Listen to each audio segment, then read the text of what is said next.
Hi, എല്ലാവർക്കും നമസ്കാരം. നമ്മളിന്ന് പോകുന്നത് പാബ്ലോ എസ്കോബാറിൻ്റെ വീട്ടിലേക്കാണ്. പണ്ടത്തെ ഒരു കിങ് ആയിരുന്നു, കൊക്കൈൻ്റെ ഏറ്റവും വലിയ ഒരു ഡീലറായിരുന്നു.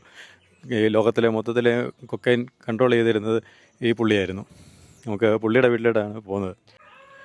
പുള്ളിയെ 1993 ഡിസംബർ 2 തീയതി US ആർമിയും കൊളംബിയൻ ആർമിയും കൂടെ ചേർന്ന് പുള്ളിയെ കൊല്ലുമായിരുന്നു.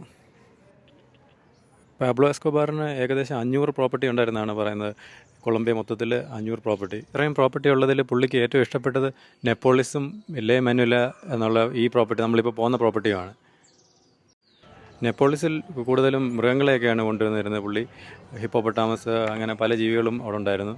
ഇവിടെ മനുവലയിലുള്ളത് കൂടുതലും മരങ്ങളാണ്. പല രാജ്യങ്ങളിൽ നിന്നുള്ള മരങ്ങൾ, ഓസ്ട്രേലിയ, ചിലി, US, അങ്ങനെ പല രാജ്യങ്ങളിൽ നിന്നുള്ള മരങ്ങളാണ് ഇവിടെ പുള്ളി വെച്ച് പിടിപ്പിച്ചിരുന്നത്.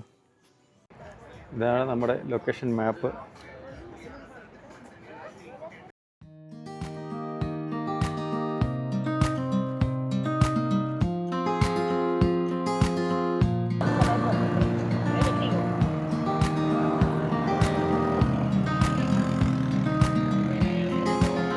California. It's a magnolia grandiflora. I don't know what it is.